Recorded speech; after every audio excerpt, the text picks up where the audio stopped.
తీగను తంతే కాసులు రాలతాయంటారు. అదేంటో కానీ పార్టీలు దేన్ని తన్నకుండానే డొనేషన్ల జడివాన కురిసింది.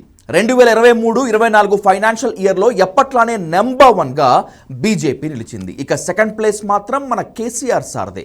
అదేంటో కానీ జాతీయ పార్టీ కాంగ్రెస్ కంటే బీఆర్ఎస్కే డొనేషన్లు ఎక్కువ వచ్చాయి. పాపం బీఎస్పీ బీజేడీలకు అసలు విరాళాలే రాలేదట. నమ్ముదామంటారా?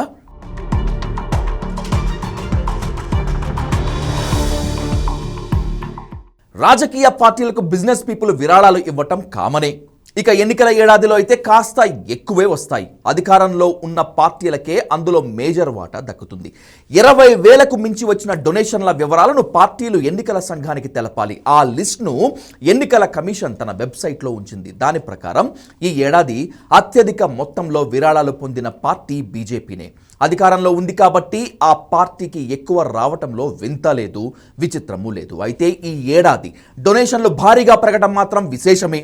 ఈ ఏడాది బీజేపీకి ఏకంగా 2,244 కోట్ల రూపాయల డొనేషన్లు వచ్చాయి. గతేడాదితో పోల్చుకుంటే ఈసారి కమలానికి డొనేషన్ల కాసులు 3 ఇంతలు ఎక్కువగా వచ్చాయి. ఇక రెండవ స్థానంలో ఎవరున్నారంటే సాధారణంగా కాంగ్రెస్ అని అందరూ చెప్తారు. కానీ విచిత్రంగా కేసీఆర్ నేతృత్వంలోని బీఆర్ఎస్ దేశంలో అత్యధిక విరాళాలు పొందిన రెండవ పార్టీగా నిలిచింది.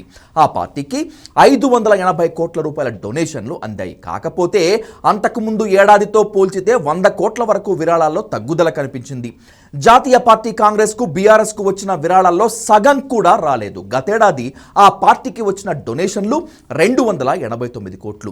లాటరీ కింగ్ శాంటియాగో మార్టిన్కు చెందిన ఫ్యూచర్ గేమింగ్ కంపెనీ బీజేపీకి 3 కోట్ల రూపాయల డొనేషన్ ఇచ్చినట్లు ఈసీఐ తన వెబ్సైట్లో ఉంచింది. బీజేపీ, కాంగ్రెస్, బీఆర్ఎస్కు ఎక్కువ విరాళాలు ఇచ్చిందెవరనేటువంటిది ఆరా తీస్తే ఫ్రూడెంట్ ఎలక్టోరల్ ట్రస్ట్ ముందుంది. ఎలక్షన్ కమిషన్ వెబ్సైట్ ప్రకారం బీజేపీకి ఈ ట్రస్ట్ నుంచి 223 కోట్లు, కాంగ్రెస్కు 156 కోట్ల రూపాయల ఫండ్ రూపంలో అందింది. అంటే బీజేపీకి వచ్చిన మొత్తం విరాళాల్లో ఫ్రూడెంట్ ఫండ్ వాటానే దాదాపు 3వ వంతు. ఇక కాంగ్రెస్ విరాళాల్లో అయితే దాదాపు 60% ఈ ఒక్క ట్రస్ట్ సమకూర్చింది. జాతీయ పార్టీలకు విరాళాలు ఇవ్వడంతో అది సరిపెట్టుకోలేదు. ప్రాంతీయ పార్టీ అయిన బీఆర్ఎస్కు కూడా 85 కోట్ల రూపాయలు ఇచ్చేసింది ఫ్రూడెంట్ ఎలక్టోరల్ ట్రస్ట్. ఇక అప్పట్లో ఏపీలో అధికారంలో ఉన్న వైసీపీకి కూడా 62.5 కోట్ల రూపాయలు చెల్లించింది. అయితే ఈ రెండు పార్టీలు ఎన్నికల్లో ఓటమిని చవిచూశాయి. అప్పటి ఏపీ ప్రతిపక్ష పార్టీ టీడీపీకి కూడా ఫ్రూడెంట్ ఎందుకైనా మంచిదని ఓ 33 కోట్ల రూపాయల ఫండ్ ఇచ్చేసింది. ఎందుకైనా మంచిదని వైసీపీకి ఇచ్చిన దాంట్లో సగం వరకు టీడీపీకి చెల్లించి సేఫ్ సైడ్గా నిలబడింది. మొత్తంగా టీడీపీకి 100 కోట్ల రూపాయల డొనేషన్ రూపంలో అందాయి. ఆప్ విరాళాలు 2022-23లో 37 కోట్ల రూపాయలుంటే ఈసారి అది 11 కోట్ల 10 లక్షల రూపాయలకు తగ్గిపోయింది. ఇక సిపిఎంకు ఈ ఏడాది 7 కోట్ల 60 లక్షల రూపాయల విరాళాలు అందాయి. అయితే పార్టీలకు వచ్చిన ఈ విరాళాలన్నీ నగదు రూపంలో వచ్చినవి.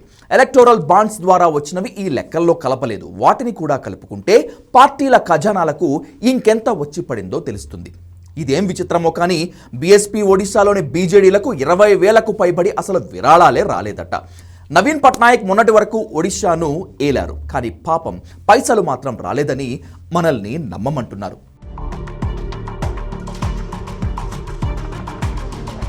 ఫ్రూడెంట్ ఎలక్టోరల్ ట్రస్ట్ ఇన్ని విరాళాలు ఎలా ఇచ్చింది అంటే దాని వెనక వేరే లెక్కుంది. కంపెనీలు మొత్తము రింగుగా ఏర్పడి ఈ ట్రస్ట్కు నిధులు బదిలీ చేస్తే అది పార్టీలకు ఇస్తుందన్నమాట. మెగా ఇంజనీరింగ్, సీరం ఇన్స్టిట్యూట్, ఆర్సిలర్ మిట్టల్, ఎయిర్టెల్ వంటి సంస్థలు ఈ ట్రస్ట్కు నిధులు సమకూర్చాయి. అధికారంలో ఉన్న పార్టీల ఖజానా ఎప్పుడు కాసుల మూతతో కళకళలాడుతూనే ఉంటుంది. వద్దంటే విరాళాలు వచ్చి పడుతుంటాయి. అవసరాలు అలాంటివి. మరి పెద్ద పెద్ద కంపెనీలు పార్టీలతో సఖ్యతగా ఉండాలని కోరుకుంటాయి. అందుకే అధికారంలో ఉన్న పార్టీలకు సాధ్యమైనన్ని డొనేషన్లు వెదజల్లి వాటిని గుడ్ లుక్స్లో ఉంటాయి. అలాగని ప్రతిపక్షాలను నెగ్లెక్ట్ చేయవు. భవిష్యత్తులో ఓడలు బండ్లు కావచ్చు, బండ్లు ఓడలు కావచ్చు. కాబట్టి ముందు జాగ్రత్తగా వాటికి కూడా ఎంతో కొంత చెల్లించేస్తుంటాయి. సాధారణంగా అధికార పార్టీతో పని కావాలంటే నాయకులకు ఆమ్యామ్యాలు మామూలే. దీంతోపాటు పార్టీకి విరాళాల రూపంలో ఎంతో కొంత ఇవ్వాల్సిందే. గత 10 ఏళ్లుగా కేంద్రంలో బీజేపీ అధికారంలో ఉంది. ఆ పార్టీకి ఫండ్స్ ఫ్లో బాగానే ఉంది. మరో 4 ఏళ్లు ఆ పార్టీకి తిరిగే లేదు. ఆ తర్వాత రెడ్డెవరో రాజెవరో. 2019తో పోల్చితే బీజేపీకి విరాళాలు దాదాపు 3 రెట్లు పెరిగాయి. అప్పుడు 100 కోట్లలో ఉండే డొనేషన్లు ఇప్పుడు 1000 కోట్లలోకి చేరిపోయాయి. విరాళాల రూపంలో వచ్చిన డబ్బును పార్టీలు ఏం చేస్తాయనేటువంటిది ఇంట్రెస్టింగ్ అంశం. పార్టీలు ఆ డబ్బులతో పార్టీ కార్యక్రమాలు నిర్వహించాలి. కానీ అధికారంలో ఉన్న ఏ పార్టీకి కూడా ఆ డబ్బులు వాడాల్సిన అవసరం ఉండదు. ఇతర వ్యవహారాలతోనే ఖర్చులు నడిచిపోతుంటాయి. పోనీ ఎన్నికల సమయంలో వాడతారా అంటే అది లేదు. కేవలం కొద్ది మొత్తంలోనే వీటిని ఖర్చు చేస్తారు. ఎందుకంటే వాటికి లెక్క చెప్పాల్సి ఉంటుంది. అభ్యర్థుల జేబులోంచే ఆ ఖర్చులు వెళ్ళిపోతూ ఉంటాయి. కాబట్టి సాధ్యమైనంత వరకు ఆ డబ్బులను వాడాల్సిన అవసరం ఉండదు. వీటిపై వచ్చే వడ్డీ కూడా ఏటా కోట్లలోనే ఉంటుంది. కాకపోతే ప్రతిపక్షంలో ఉండే పార్టీలకు మాత్రం నిధుల కటకట తప్పేలా లేదు.